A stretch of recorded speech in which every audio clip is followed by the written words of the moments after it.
Hello ಸ್ನೇಹಿತರೆ, Kannada mister info ಚಾನಲ್ಗೆ ನಿಮಗೆಲ್ಲರಿಗೂ ಸ್ವಾಗತ. ಇವತ್ತು ನಾನೀಗ ಹೇಳ್ತಿರುವ ಕತೆ ತುಂಬ ಡಿಫ್ರೆಂಟ್ ಆಗಿದೆ. ನಿಮಗೆ ತುಂಬ ಲಾಂಗ್ ಸ್ಟೋರಿ ಅನಿಸ್ಬೋದು, ಬಟ್ ಟ್ವಿಸ್ಟ್ ಆಗಿ ಸಸ್ಪೆನ್ಸ್ ತುಂಬ ಇದೆ. ನಿಮಗೆ ಈ ಕತೆ ಇಷ್ಟ ಆಗ್ಬೋದು. ನನ್ನ ಹಿಂದಿನ ರಣಗಿರಿ ರಹಸ್ಯ ಸಂಯುಕ್ತ ಬಂಗಲೆ ಥರದೇ ಸ್ಟೋರಿ ನೀವು ಎಕ್ಸ್ಪೆಕ್ಟ್ ಮಾಡ್ತಿದ್ರೆ ಈ ಕತೆನ ನೀವು ನಂಬಿ ಆರಾಮ್ಸೆ ಕೇಳ್ತಾ ಹೋಗ್ಬೋದು. ಒಂದು ರೀತಿಯ ಎಂಟರ್ಟೈನ್ಮೆಂಟ್ ಅಂತೂ ಖಂಡಿತವಾಗಿ ಸಿಗುತ್ತೆ. ಈ ಮೂವಿಯ ಸ್ಟಾರ್ಟಿಂಗಲ್ಲಿ ಒಬ್ಬ ವ್ಯಕ್ತಿ ಗಾಢವಾದ ನಿದ್ದೆಯಲ್ಲಿ ಮಲಗಿದ್ದಾಗ ಅವನಿಗೆ ಒಂಥರದ ವಿಚಿತ್ರ ವಿಷನ್ ಎಲ್ಲ ಕಾಣಲಿಕ್ಕೆ ಶುರುವಾಗುತ್ತೆ. ಆ ವಿಷನಲ್ಲಿ ಅವನು ಬ್ಲರ್ ಆಗಿರೋ ರೋಡ್, ಕಾರ್ ಹಾಗೆ ಯಾರೊಬ್ಬ ವ್ಯಕ್ತಿ ಅವನ್ನ ಎಳ್ಕೊಂಡು ಹೋಗಿರುವಾಗಲ್ಲ ಒಂಥರ ವಿಚಿತ್ರವಾದ ವಿಷನ್ ಬೀಳುತ್ತೆ. ಅವನಿಗೆ ಗಾಬರಿಯಾಗಿ ಸಡನ್ ಆಗಿ ಎದ್ದು ಕೂತ್ಕೋತಾನೆ. ನೋಡಿದರೆ ಅವನು ತನ್ನ ಮನೆಯ ಬೆಡ್ ಮೇಲೆ ಮಲಗಿರ್ತಾನೆ. ಅವನು ಮತ್ತೆ ಪುನಃ ಅದನ್ನೆಲ್ಲ ರೀಕಾಲ್ ಮಾಡ್ಕೊಳ್ಳಿಕ್ಕೆ ಟ್ರೈ ಮಾಡ್ತಾನೆ, ಬಟ್ ಅದೆಲ್ಲ ಕೂಡ ಬ್ಲರ್ ಆಗಿತ್ತು. ಅವನಿಗೆ ಅವನ ಹೆಸರು, ಅವನು ಯಾರು ಅಂತ, ಅವನ ಕೆಲಸ ಏನಂತ ನೆನಪಿತ್ತೆ ಹೊರತು ಅವನಿಗೆ ಹಿಂದೆಲ್ಲ ಏನಾಗಿದೆ ಅಂತ ಯಾವುದು ಕೂಡ ನೆನಪಿದ್ದಿರೋದಿಲ್ಲ. ಅವನು ಆ ಘಟನೆಲ್ಲ ರೀಕಾಲ್ ಮಾಡಲಿಕ್ಕೆ ಮತ್ತೆ ಟ್ರೈ ಮಾಡ್ತಾನೆ, ಬಟ್ ಎಷ್ಟೇ ಟ್ರೈ ಮಾಡಿದರೂ ಕೂಡ ಅವನಿಗೆ ರೀಕಾಲ್ ಮಾಡಲಿಕ್ಕೆ ಆಗೋದಿಲ್ಲ. ಸೊ ಆವತ್ತಿಗೆ ಅವನಿಗೆ ಒಂದು ಕಾಲ್ ಬರುತ್ತೆ. ಅದು ಆ್ಯಕ್ಚುಲಿ ಅವನ ಹೈಯರ್ ಆಫೀಸರ್ನ ಕಡೆಯಿಂದ ಬಂದಂಥ ಒಂದು ಕಾಲ್. ಆ್ಯಕ್ಚುಲಿ ಆ ವ್ಯಕ್ತಿ ಈ ನಿದ್ದೆಯಿಂದ ಇವಾಗಷ್ಟೇ ಇದ್ನಲ್ಲ, ಅವನು ನಮ್ಮ ಕಥೆಯ ಹೀರೋ. ಅವನೊಬ್ಬ ಪೊಲೀಸ್ ಆಫೀಸರ್ ಆಗಿದ್ದ. 6 ತಿಂಗಳ ಹಿಂದೆ ಅವನು ಯಾವುದೋ ಒಂದು ಕಾರಣಕ್ಕೆ ಸಸ್ಪೆಂಡ್ ಆಗಿ ಅದಾದ ನಂತರ ಅವನು ಪೊಲೀಸ್ ಸ್ಟೇಷನ್ ಕಡೆ ಮುಖನೇ ಮಾಡಲಿಲ್ಲ. ಇವನ್ ಆವಾಗಷ್ಟೇ ಹೈಯರ್ ಆಫೀಸರ್ ಕಡೆಯಿಂದ ಬಂದ ಒಂದು ಕಾಲಲ್ಲಿ ಕೂಡ ಆ ವ್ಯಕ್ತಿ ಅಂದರೆ ಹೈಯರ್ ಆಫೀಸರ್ 6 ತಿಂಗಳಿಂದ ನೀನು ಎಲ್ಲೋಗಿದ್ದೆ, ನಿಂಗೆ ಎಷ್ಟೇ ಕಾಲ್ ಮಾಡಿದ್ರು ಕೂಡ ನೀವು ಪಿಕ್ ಮಾಡ್ತಿರ್ಲಿಲ್ಲ, ಎಲ್ಲೋಗಿದ್ದೆ ಅಂತ ತುಂಬ ಕ್ವಶನ್ನ ಕೇಳ್ತಾನೆ. ಅದಕ್ಕೋಸ್ಕರ ನಾನೀಗ ಮನೆ ಕಾಲ್ ಮಾಡಿದ್ದೇನೆ. ಇವನ್ ನಿನ್ನ ಈ ಮನೇಲಿರುವ ಲ್ಯಾಂಡ್ಲೈನ್ಗೂ ಕೂಡ ತುಂಬ ಸಲ ಕಾಲ್ ಮಾಡಿದ್ದೆ, ನೀನು ಪಿಕ್ ಮಾಡಲಿಲ್ಲ, ಎಲ್ಲೋಗಿದೆ ಅಂತ. ಬಟ್ ನಮ್ಮ ಹೀರೋ ವರುಣ್ ಏನಿದ್ದಾನೆ ಅವನು ಯಾವುದು ಕೂಡ ಉತ್ತರ ಕೊಡೋದಿಲ್ಲ, ಸುಮ್ಮನಾಗ್ತಾನೆ. ಯಾಕಂದರೆ ಅವನಿಗೆ ಯಾವುದು ಕೂಡ ನೆನಪಿದ್ದಿರೋದಿಲ್ಲ. ಆವಾಗ ಆ ಆಫೀಸರ್ ಹೇಳ್ತಾನೆ, ಸೊ ನಾನಿವಾಗ ನಿಮಗೆ ಕಾಲ್ ಮಾಡಿದ್ದು ನಿಮಗೆ ಒಂದು ಇಂಪಾರ್ಟೆಂಟ್ ಕೇಸ್ ಬಗ್ಗೆ ಹೇಳಲಿಕ್ಕೆ. ಶಿವಮೊಗ್ಗ ಜಿಲ್ಲೆಯಲ್ಲಿ ಮದಗೆ ಎಂಬ ಒಂದು ಸಣ್ಣ ಹಳ್ಳಿ ಇದೆ. ಅಲ್ಲೊಂದು ಪೊಲೀಸ್ ಸ್ಟೇಷನ್ ಇದೆ. ನೀನು ಇವಾಗಲೇ ಹೋಗಿ ಆ ಪೊಲೀಸ್ ಸ್ಟೇಷನ್ಗೆ ರಿಪೋರ್ಟ್ ಮಾಡಬೇಕು. ಇದೊಂದು ಅನ್ಅಫಿಷಿಯಲ್ ಆಗಿರುವ ಕೇಸ್. ಈ ಕೇಸ್ಗೆ ನೀನು ಹಾಕಲಿಕ್ಕೆ ಒಂದು ರೀಸನ್ ಇದೆ. ಅದೇನಪ್ಪ ಅಂದರೆ ಇವಾಗ ಎಲೆಕ್ಷನ್ ಸೀಸನ್, ಹಾಗೆ ತುಂಬ ಕೇಸ್ಗಳಿದ್ದ ಕಾರಣ ಯಾವುದೇ ಆಫೀಸರ್ನ ಕೂಡ ಆ ಕೇಸ್ಗೆ ಹಾಕಲಿಕ್ಕೆ ನನಗೆ ಆಗಲಿಲ್ಲ. ಅದಲ್ಲದೆ ನಿನಗೆ ಒಪ್ಪಿಸ್ತಿರುವ ಈ ಕೇಸ್ ಲೋ ಕ್ರೈಮ್ ರೇಟ್ ಇರುವ ಒಂದು ಊರಿಂದ ಆಗಿದ್ದರಿಂದ ನೀನು ಆರಾಮ್ಸೆ 1 ವೀಕ್ ಒಳಗೆ ಅದನ್ನ ಸಾಲ್ವ್ ಮಾಡ್ಬೋದಂತ. ಆವಾಗ ವರುಣ್ ಕೇಳ್ತಾನೆ, ಆ ಕೇಸ್ ಏನಂತ. ಆಂಬ್ಯುಲೆನ್ಸ್ ಡ್ರೈವರ್ ಒಬ್ಬ ಒಂದು ಡೆಡ್ ಬಾಡಿನ ಹಾಕ್ಕೊಂಡು ಮದಗ ರೋಡಲ್ಲಿ ಬರ್ತಿರುವಾಗ ಇದ್ದಕ್ಕಿದ್ದಾಗೆ ಅವನಿಗೆ ಆಕ್ಸಿಡೆಂಟ್ ಆಗುತ್ತೆ, ಹಾಗೆ ಆ ಡೆಡ್ ಬಾಡಿ ಕೂಡ ಮಿಸ್ ಆಗುತ್ತೆ. ಇವಾಗ ಆ ಡೆಡ್ ಬಾಡಿ ಎಲ್ಲಿ ಅಂತ ಕಂಡುಹಿಡಿಬೇಕಾಗಿದ್ದು ನಿನ್ನ ಕೆಲಸ ಅಂತ ಆ ಆಫೀಸರ್ ಅವನಿಗೆ ಕೆಲಸ ಕೊಡ್ತಾನೆ. ಹಾಗೆ ನೀನೇನು ಅವನನ್ನು ಮೀಟ್ ಮಾಡಲಿಕ್ಕೆ ಬರಬೇಕಂತಿಲ್ಲ, ಫೋನ್ ಮೂಲಕವೇ ಎಲ್ಲ ಅಪ್ಡೇಟ್ನ ಹೇಳಿದರೆ ಸಾಕು ಅಂತ ಹೇಳ್ತಾನೆ. ಸರಿ ಅಂತ ಇವನು ಕೂಡ ಅದೇ ಕೂಡಲೇ ಹೊರಡಿ ಅಲ್ಲಿಂದ ಸೀದಾ ತನ್ನ ಬೈಕ್ ಮೂಲಕ ಆ ಊರಿಗೆ ಹೋಗ್ತಾನೆ. ಊರಿಗೆ ಹೋಗುವಾಗಲೇ ಆ ಸ್ಪಾಟಲ್ಲಿ ಆ್ಯಂಬುಲೆನ್ಸ್ ಏನು ಡೆಡ್ ಬಾಡಿ ಮಿಸ್ ಆಗಿತ್ತಲ್ಲ ಆ ಸ್ಪಾಟ್ಗೆ ಹೋಗ್ತಾನೆ. ಅಲ್ಲಿ ಆಲ್ರೆಡಿ 2-3 ಜನ ಕಾನ್ಸ್ಟೇಬಲ್ ನಿಂತು ಆ ಕೇಸ್ ಮೇಲೆ ಇನ್ವೆಸ್ಟಿಗೇಷನ್ ಮಾಡ್ತಿರ್ತಾರೆ. ಇವನು ಹೋಗಿ ತನ್ನ ಪರಿಚಯ ಮಾಡ್ಕೋತಾನೆ. ನಾನು ಈ ಊರಿಗೆ ಹೊಸದಾಗಿ ಬಂದಿರುವ ಇನ್ಸ್ಪೆಕ್ಟರ್, ನನ್ನ ಹೆಸರು ವರುಣ್, ನಾನು ಈ ಕೇಸ್ ಮೇಲೆ ವರ್ಕ್ ಮಾಡ್ತೇನೆ ಅಂತ ಏನಾಗಿದೆ ಎಲ್ಲವನ್ನು ವಿಚಾರಿಸ್ತಾನೆ. ಹಾಗೆ ಆ ಸ್ಪಾಟ್ನ ಎಲ್ಲ ಕಡೆ ಚೆಕ್ ಮಾಡ್ತಾನೆ, ಬಟ್ ಅವನಿಗೆ ಅಂಥದ್ದೇನೂ ಕ್ಲೂ ಸಿಗೋದಿಲ್ಲ. ಅದಾದ ನಂತರ ಕೇಳ್ತಾನೆ, ಈ ಆಂಬುಲೆನ್ಸ್ ಡ್ರೈವರ್ ಎಲ್ಲಿದ್ದಾನಂತ. ಅದಕ್ಕೆ ಪೊಲೀಸ್ ಹೇಳ್ತಾರೆ, ಅವನ್ನ ಅರೆಸ್ಟ್ ಮಾಡಿ ನಾವು ಸ್ಟೇಷನಲ್ಲಿ ಇಟ್ಟಿದ್ದೇವೆ, ನೀವು ಹೋಗಿ ವಿಚಾರಣೆ ಮಾಡಿ ಅಂತ. ಸರಿ ಅಂತ ಅದೇ ಕೂಡಲೇ ಹೋಗಿ ಆಂಬುಲೆನ್ಸ್ ಡ್ರೈವರ್ನ ವಿಚಾರಣೆ ಮಾಡ್ತಾನೆ.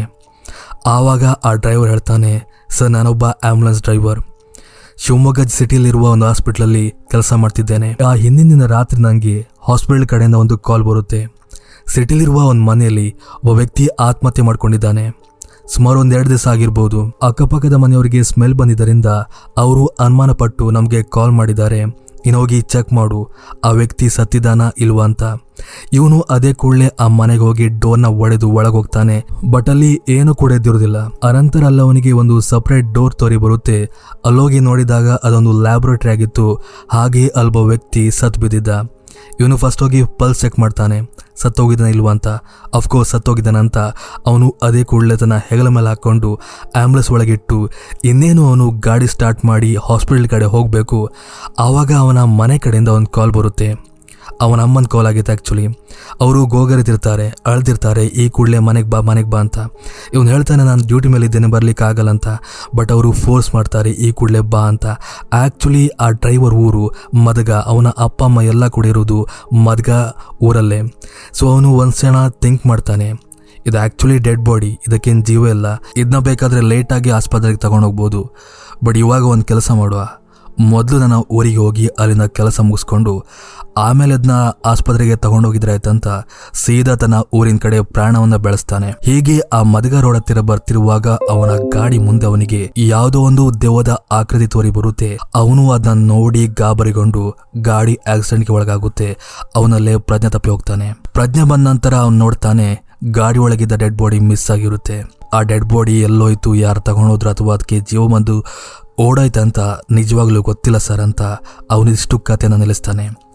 ಅದನ್ನು ಕೇಳಿ ವರುಣ್ ಹೇಳ್ತಾನೆ, ಸರಿ ಹೋಗುವ, ಆ ಮನೆಯಿಂದ ಡೆಡ್ ಬಾಡಿನ ತಗೊಂಡು ಬಂದಿಲ್ಲ, ಆ ಮನೆಗೆ ತೋರಿಸು, ನಾವು ಅಲ್ಲೋಗಿ ವಿಚಾರಣೆ ಮಾಡ್ಬೇಕಂತ ಸೀದಾ ಅವನ್ನ ಆ ಮನೆ ಕರ್ಕೊಂಡು ಹೋಗ್ತಾನೆ. ಆ್ಯಕ್ಚುಲಿ ಆ ಮನೆ ಸಿಟಿ ಮಧ್ಯನಿತ್ತು. ಆ ಮನೆ ಸುತ್ತಮುತ್ತ ತುಂಬ ಮನೆ ಇದ್ರೂ ಕೂಡ ಯಾರೂ ಕೂಡ ಆ ಮನೆ ಹೊರಗಿರಲಿಲ್ಲ.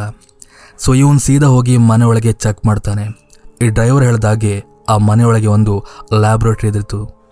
ಆದರೆ ಎಷ್ಟೇ ಹುಡುಕಿದ್ರೂ ಕೂಡ ಆ ಮನೆಯಲ್ಲಿ ಒಂದೇ ಒಂದು ಸುಳಿವು ಕೂಡ ಸಿಗೋದಿಲ್ಲ. ಆ ವ್ಯಕ್ತಿಯ ಫೋಟೋ ಆಗಲಿ, ಅವನ ಸರ್ಟಿಫಿಕೇಟ್, ಕಾಲೇಜ್ ಸರ್ಟಿಫಿಕೇಟ್, ಯಾವುದಾದ್ರೂ ಒಂದು ಥಿಂಗ್ ಮನೇಲಿರಲೇಬೇಕು ತಾನೆ. ಬಟ್ ಒಂದೇ ಒಂದು ವಸ್ತು ಕೂಡ ಅವರಿಗಲ್ಲಿ ಸಿಗೋದಿಲ್ಲ. ಬಟ್ ಅಲ್ಲಿ ಅವನಿಗೆ ಒಂದು ಸೂಸೈಡ್ ನೋಟ್ ಸಿಗುತ್ತೆ. ಆ ವ್ಯಕ್ತಿ ಸೈಂಟಿಸ್ಟ್ ಏನಿದ್ದಾನೆ, ತಾನು ಸಾಯೋ ಮುಂಚೆ ಒಂದು ನೋಟ್ನ ಬರೆದಿಟ್ಟಿದ್ದ. ಆ ನೋಟಲ್ಲಿ 2 ವಿಷಯ ಬರೆದಿಟ್ಟಿದ್ದ. ಒಂದು, ನನ್ನ ಸಾವಿಗೆ ಯಾರೂ ಕಾರಣ ಅಲ್ಲ, ನನಗೆ ಹೇಳ್ಕೊಳ್ಳಿಕ್ಕೆ ಯಾರೂ ಇಲ್ಲ, ನಾನೊಬ್ಬ ಅನಾಥ ಅಂತ. ಆ್ಯಂಡ್ ಮತ್ತೊಂದು, ನಾನೊಬ್ಬರ ಸಾವಿಗೆ ಕಾರಣವಾಗಿದ್ದೇನೆ, ಆ ಗಿಲ್ಟಿಂದ ಸಾಯ್ತಿದ್ದೇನೆ ಅಂತ.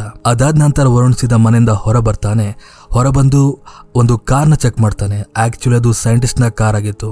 ಆ ನಂಬರ್ ಪ್ಲೇಟ್ ಮುಖಾಂತರ ಅವನ ಫೇಸ್ನ ಹುಡುಕಿದೆಯಲಿಕ್ಕೆ ಟ್ರೈ ಮಾಡ್ತಾರೆ, ಬಟ್ ಅದು ಸಾಧ್ಯವಾಗೋದಿಲ್ಲ. ಅನಂತರ ಅಕ್ಕಪಕ್ಕದ ಮನೆಯವ್ರನ್ನ ವಿಚಾರಿಸ್ತಾನೆ. ಇವನ್ ಅಲ್ಲಿ ಕೂಡ ಅವರೆಲ್ಲ ಹೇಳ್ತಾರೆ, ಆ ವ್ಯಕ್ತಿ ಇದುವರೆಗೂ ಕೂಡ ಮನೆಯಿಂದ ಹೊರಗೆ ಬಂದಿದ್ದನ್ನು ನಾವು ನೋಡಿಲ್ಲ.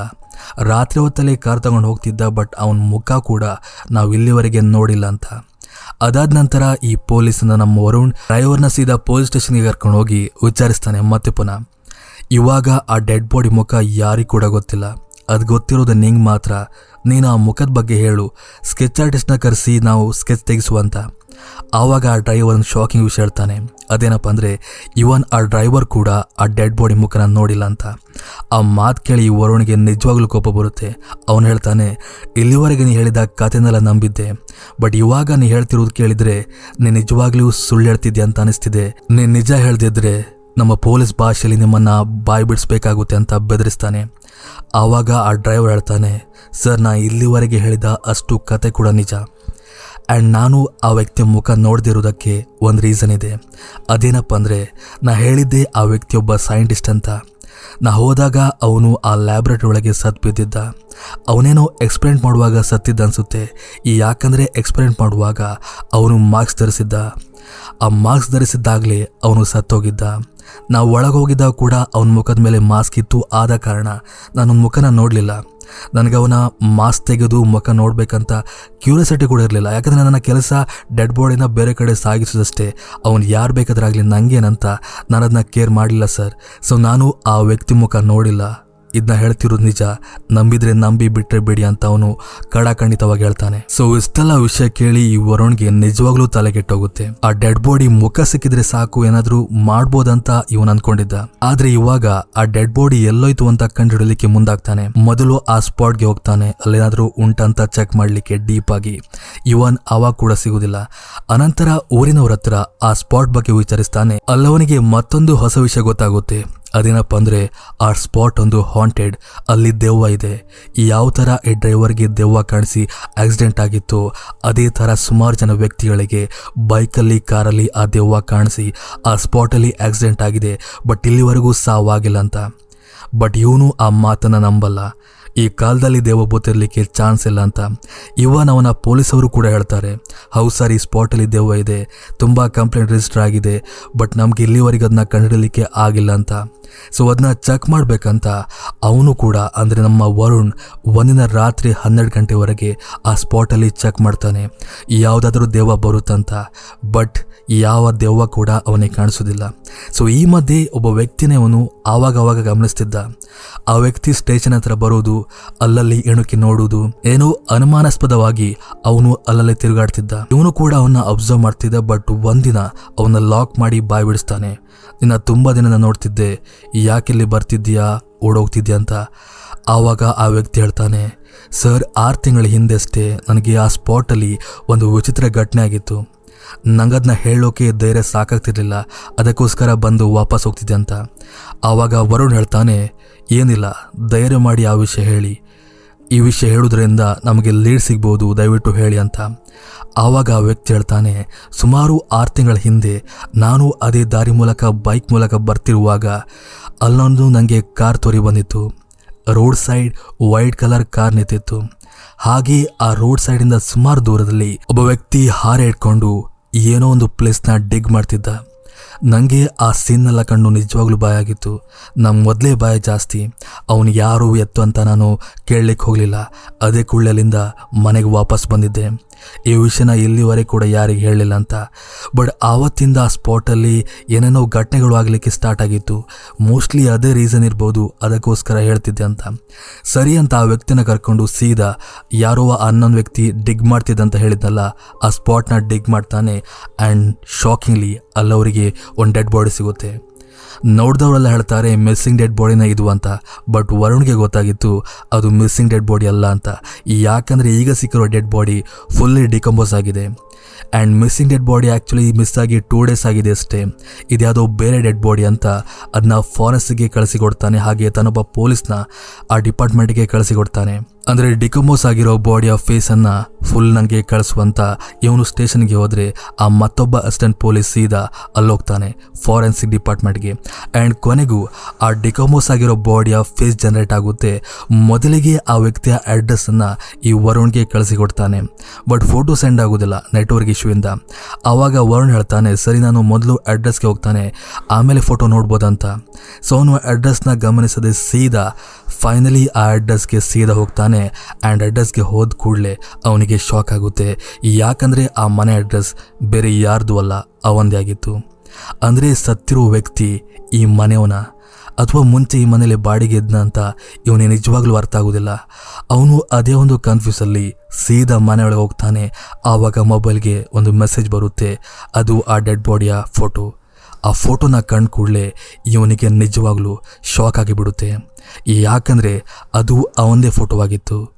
ಎಸ್, ಸಕ್ಕಿರುವಂಥ ಆ ಡೆಡ್ ಬಾಡಿ ಅವಂದೇ ಆಗಿತ್ತು.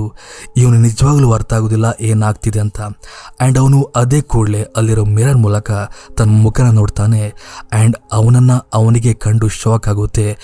ಯಾಕಂದರೆ ಅದು ಅವನ ಬಾಡಿಯೇ ಆಗಿರೋದಿಲ್ಲ.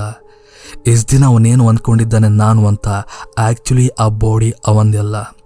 ಆ್ಯಂಡ್ ಇವಾಗ ಅವನಿಗೆ ಸ್ಟಾರ್ಟಿಂಗಿಂದ ತೋರಿ ಬರ್ತಿತ್ತಲ್ಲ ವಿಷನ್ ಎಲ್ಲ ಕ್ಲಿಯರ್ ಆಗಿ ಕಾಣಲಿಕ್ಕೆ ಸ್ಟಾರ್ಟ್ ಆಗುತ್ತೆ. ಆ್ಯಂಡ್ ಇಲ್ಲಿಂದ ಮೂವಿ ಸೀದಾ ಫ್ಲಾಶ್ ಬ್ಯಾಕ್ಗೆ ಹೋಗುತ್ತೆ. ಆ್ಯಕ್ಚುಲಿ 6 ತಿಂಗಳ ಹಿಂದೆ ಈ ವರುಣ್ ಪೊಲೀಸ್ ಆಗಿದ್ದಾಗ ಅವನು ಯಾವುದೊಂದು ಕೇಸ್ನ ಇನ್ವೆಸ್ಟಿಗೇಷನ್ ಮಾಡಲಿಕ್ಕೋಸ್ಕರ ಇದೇ ಊರಿಗೆ ಬಂದಿದ್ದ. ಆ್ಯಂಡ್ ರಾತ್ರಿ ಹೊತ್ತಲ್ಲಿ ಇದೇ ಊರಿಂದ ವಾಪಸ್ ಹೋಗ್ತಿದ್ದಾಗ ಅವನಿಗೆ ಒಂದು ಕಾರ್ ಬಂದು ಡಿಕ್ಕಿ ಹೊಡೆದು ಅವನ ಆಕ್ಸಿಡೆಂಟ್ ಆಗುತ್ತೆ. ಆ್ಯಕ್ಚುಲಿ ಅದೇನು ಪ್ರೀ ಪ್ಲಾನ್ಡ್ ಕೊಲೆ ಅಲ್ಲ, ಏನೋ ಒಂದು ಮಿಸ್ ಆಗಿ ಆಕ್ಸಿಡೆಂಟ್ ಆಗಿ ಅವನ ಡೆತ್ ಆಗುತ್ತೆ. ಆ ಕಾರಿಂದ ಕುಟ್ಟಿದಂಥ ವ್ಯಕ್ತಿ ಇಳಿದು ಬಂದು ನೋಡಿದಾಗ ವರುಣ್ ಸತ್ತೋಗಿದ್ದ. ಅವನಿಗೆ ಏನು ಮಾಡ್ಬೇಕಂತಾನೆ ಗೊತ್ತಾಗಲ್ಲ. ಸೊ ಅದೇ ಕೂಡಲೇ ಅವನು ಅದೇ ರೋಡ್ನ ಪಕ್ಕದಲ್ಲಿ ಅಂದರೆ ಸುಮಾರು ದೂರ ಹೋಗಿ ಒಂದು ಗುಂಡಿನ ತೋಡಿ ಆ ಗುಂಡಿ ಒಳಗೆ ಇವನ್ ಶವನ ಹಾಕಿಬಿಟ್ಟಿದ್ದ. ಇದೇ ಒಂದು ಸೀನ್ನ ಆ ಇನ್ನೊಂದು ವ್ಯಕ್ತಿ 6 ತಿಂಗಳ ಹಿಂದೆ ನೋಡಿದ್ದು. ಅದಾದ ನಂತರ ಅವನ ಬಾಡಿಯಲ್ಲೇ ಡಿಕಂಪೋಸ್ ಆಗುತ್ತೆ. ಬಟ್ ಆವಾಗ ಅವನ ಬಾಡಿಯಿಂದ ವರುಣ್ನ ಬಾಡಿಯಿಂದ ಅವನ ಆತ್ಮ ಹೊರಬರುತ್ತೆ. ಆದರೆ ಅದಕ್ಕೆ ಮುಕ್ತಿ ಸಿಗುವುದಿಲ್ಲ. ಯಾಕಂದರೆ ಅವನ ಕೊಂದಂಥ ಆ ವ್ಯಕ್ತಿ, ಕಾರಲ್ಲಿ ಬಂದಂಥ ಆ ವ್ಯಕ್ತಿ ಇನ್ನೂ ಕೂಡ ಜೀವಂತವಾಗಿದ್ದಾನೆ. ಅವನ್ನ ಕೊಲ್ಲುವರೆಗೂ ನನ್ನ ಆತ್ಮಕ್ಕೆ ಮುಕ್ತಿ ಸಿಗುವುದಿಲ್ಲ ಅಂತ ಅದು ಕಾಯ್ತಿರುತ್ತೆ. ಹಾಗೆ ಆ ಆತ್ಮ ಒಂದು ಬಾಡಿ ಒಳಗೆ ಸೇರ್ಕೊಳ್ಳಿಕ್ಕೆ ಒಂದು ಬಾಡಿಗೋಸ್ಕರ ಕಾಯ್ತಿರುತ್ತೆ. ಆದರೆ ಅದಕ್ಕೆ ಜೀವಂತವಾಗಿರೋ ಬಾಡಿ ಒಳಗೆ ಹೋಗ್ಲಿಕ್ಕೆ ಆಗೋದಿಲ್ಲ. ಯಾಕಂದರೆ ಒಂದು ಬಾಡಿ ಒಳಗೆ ಒಂದೇ ಆತ್ಮ ಇರಬೇಕು, ಅದಕ್ಕೋಸ್ಕರ. ಆ್ಯಂಡ್ ಅದು ಡೆಡ್ ಬಾಡಿಗೋಸ್ಕರ ಕಾಯ್ತಿತ್ತು. ಆ್ಯಂಡ್ ಅದೇ ಸಮಯಕ್ಕೆ ಈ ಆಂಬ್ಯುಲೆನ್ಸ್ ಡ್ರೈವರ್ ಒಂದು ಡೆಡ್ ಬಾಡಿನ ಆ ರೂಟ್ ಮೂಲಕ ತಗೊಂಡು ಬಂದಾಗ ಅವನಿಗೆ ಆಕ್ಸಿಡೆಂಟ್ ಮಾಡಿಸಿ ಆ ಡೆಡ್ ಬಾಡಿ ಒಳಗೆ ಈ ಆತ್ಮ ಅಂದರೆ ವರುಣ ಆತ್ಮ ಸೇರುತ್ತೆ. ಬಟ್ ವರುಣ ಆತ್ಮ ಡೆಡ್ ಬಾಡಿ ಒಳಗೆ ಸೇರಿದ ಕೂಡಲೇ ಅದು ಯಾವುದೂ ಕೂಡ ನೆನಪಾಗೋದಿಲ್ಲ. ಅದು ಫ್ರೆಶ್ ಆಗಿರುತ್ತೆ ಆತ್ಮ. ಅದಕ್ಕೆ ನೆನಪಿರೋದು ತನ್ನ ಹೆಸರು ವರುಣ್ ಹಾಗೆ ಪೊಲೀಸ್ ಅಂತ ಮಾತ್ರ. ಆ್ಯಂಡ್ ಅವನ ಕೊಲೆ ಆಗಿದೆ, ಹೇಗೆ ಕೊಲೆ ಆಗಿದೆ ಅಂತ ಯಾವುದು ಕೂಡ ನೆನಪಿದ್ದಿರೋದಿಲ್ಲ. ಆ್ಯಂಡ್ ಇಲ್ಲಿವರೆಗೆ ಅವನು ಮಿರರ್ಲಿ ತನ್ನ ಮುಖನ ಕೂಡ ನೋಡ್ಕೊಂಡಿರಲಿಲ್ಲ. ಆ್ಯಂಡ್ ಇವತ್ತು ಆ ಫೋಟೋ ಹಾಗೆ ಮಿರರ್ಲಿ ತನ್ನ ಮುಖ ನೋಡಿ ಅವನಿಗೆ ಎಲ್ಲ ನೆನಪಾಗುತ್ತೆ. ನಾನು ಈ ಬಾಡಿ ಒಳಗೆ ಬಂದಿರೋ ಕಾರಣ ಆ ಕಿಲ್ಲರ್ನ ಕಂಡುಹಿಡಲಿಕ್ಕಂತ ಅವನಿಗೆ ನೆನಪಾಗುತ್ತೆ. ಸೊ ಇವಾಗ ಎಲ್ಲ ಟ್ವಿಸ್ಟ್ ಕೂಡ ಗೊತ್ತಾಗಿದೆ. ಮಿಸ್ಸಿಂಗ್ ಬಾಡಿ ಯಾವುದಂತ ಕೂಡ ಗೊತ್ತಾಗಿದೆ. ಇವಾಗಿರೋದು ಒಂದೇ ಕೆಲಸ, ಆ ಕಿಲ್ಲರ್ ಯಾರು, ಆ ದಿನ ಕಾರ್ ಮೂಲಕ ಬಂದು ಆಕ್ಸಿಡೆಂಟ್ ಮಾಡಿದಂಥ ಆ ವ್ಯಕ್ತಿನ ಕಂಡುಹಿಡಿದು ಕೊಲೆ ಮಾಡೋದು, ಅನಂತರ ಈ ಬಾಡಿನ ಬಿಟ್ಟು ಹೋಗುವುದಂತ ವರುಣ ಆತ್ಮ ಆ ಒಂದು ಕೆಲಸಕ್ಕೆ ಮುಂದಾಗುತ್ತೆ. ಬಟ್ ಎಷ್ಟೇ ಟ್ರೈ ಮಾಡಿದ್ರೂ ಕೂಡ ಆ ಕಿಲ್ಲರ್ ಯಾರು ಅಂತ ಇವನಿಗೆ ಗೊತ್ತಾಗೋದಿಲ್ಲ. ಸೊ ಹೀಗೆ ಒಂದಿನ ಅವನು ಸ್ಟೇಷನಲ್ಲಿ ಕುಳಿತು ಅದೇ ಒಂದು ಸೀನ್ನ ರೀಕಾಲ್ ಮಾಡ್ತಿರುವಾಗ ಅವನಿಗೆ ಸಾಯೋಕ್ಕಿಂತ ಮುಂಚೆ ಆ ಆಕ್ಸಿಡೆಂಟ್ ಮಾಡಿಸಿದ ಕಾರ್ನ ಮುಂದ್ಗಡೆ ಒಂದು ಸೈನ್ನ ನೋಡಿದ ನೆನಪಾಗಿತ್ತು.